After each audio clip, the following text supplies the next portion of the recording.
Kapapasok lamang na balita mga kapatid, pinasok ang West Philippine Sea ng mga malalakas na bansa, no?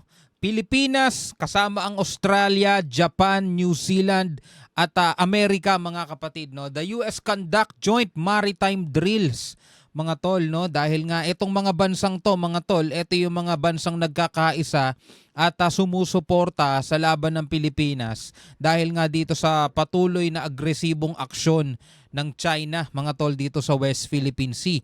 Ito yung actual video, mga tol, no? Mula to sa Rappler.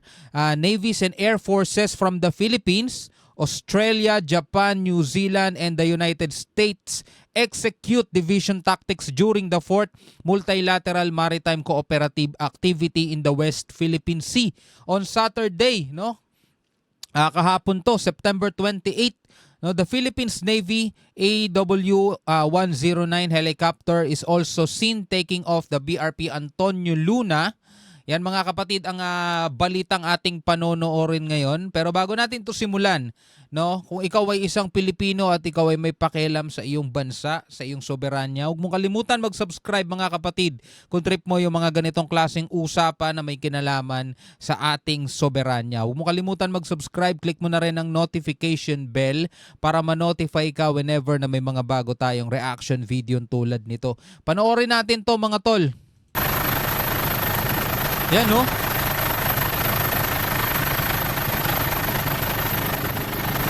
Ito ay sa West Philippine Sea, mga tol. Alam naman natin na kapag meron tayo mga ganitong aktibidad, kasama na lalo, mga tol, mga malalakas na mga bansa, mga superpower countries, walang nangaharang sa atin, no? Walang nag-aastang siga, no? Walang nagmamatigas dyan. Kulang pa nga ito kung tutuusin, eh. 'Di ba? Wala pa yung India, 'di ba? Isa rin 'yon, mga tol, sa nanggigigil sa China dahil inaagawan din sila ng teritoryo.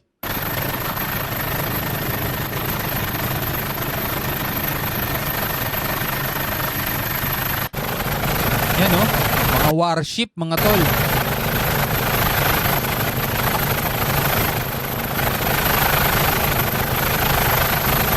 Australia, Japan, etong Japan nanggigigil na rin 'to eh.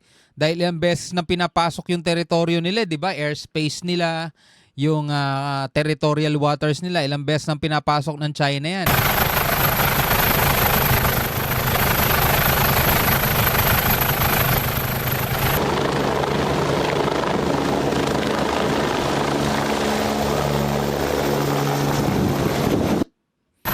Musugod, kala mo talaga ano na eh, no? Susugod na sa labanan eh, no?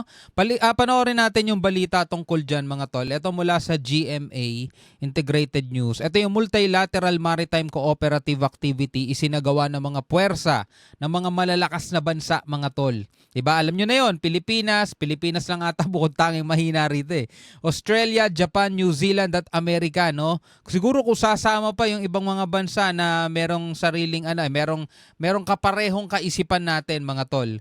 No, China inanunsyo ang pagsasagawa ng drill sa Scarborough Shoal. Yun ang sabi, mga tol, no? Panoorin natin to.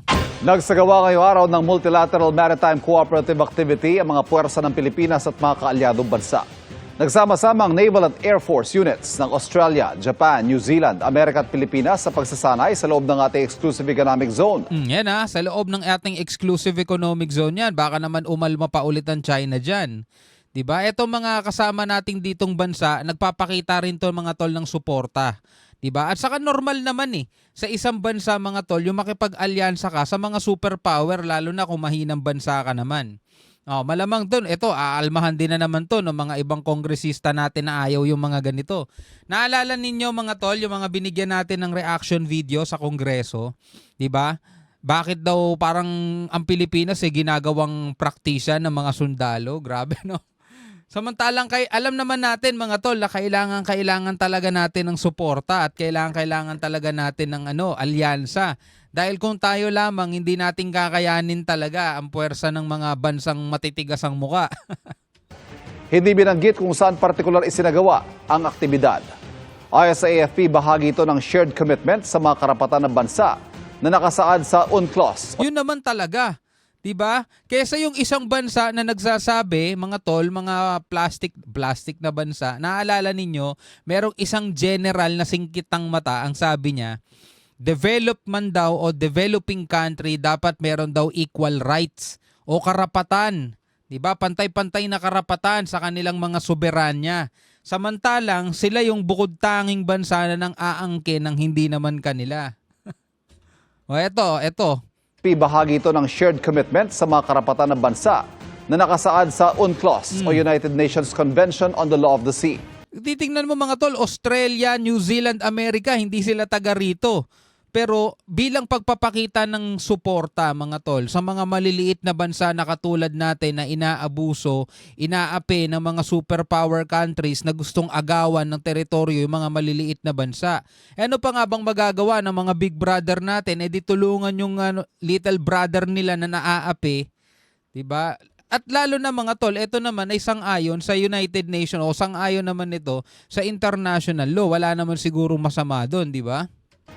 Ngayong araw rin nagkaroon ng China ng sarili nilang drill sa disputed area sa South China Sea. Binanggit Tamo, pwede naman silang magsagawa ng drill nila sa sarili nilang dagat.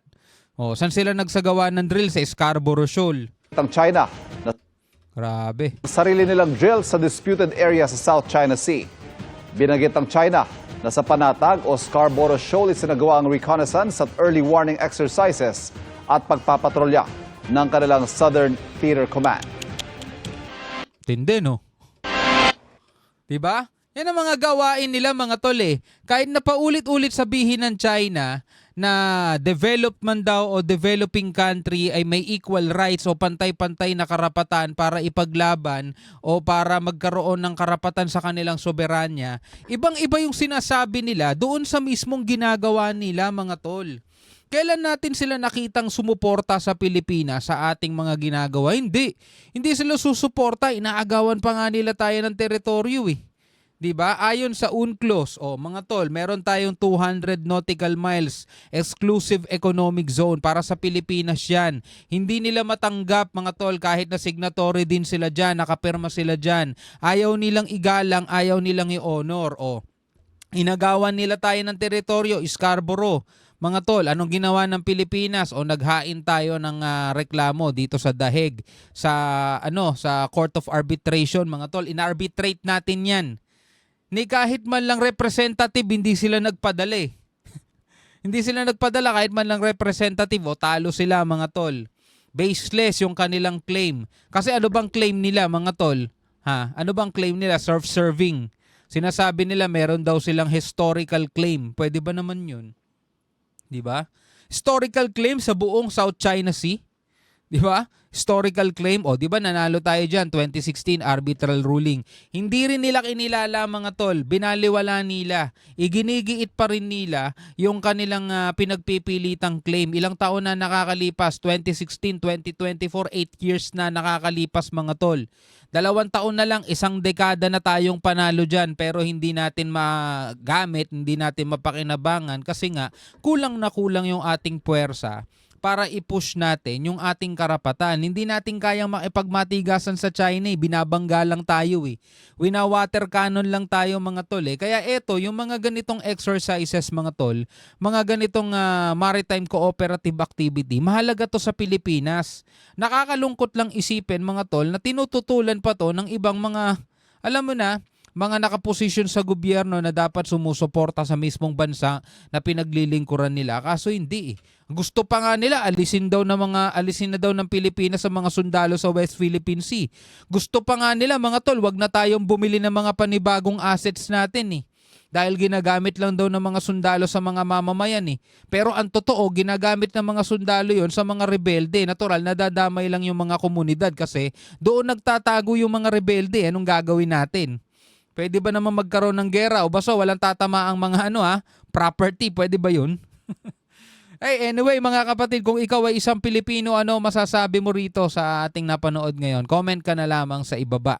Hanggang sa muli, ako nga pala si Shobaldi. Peace out.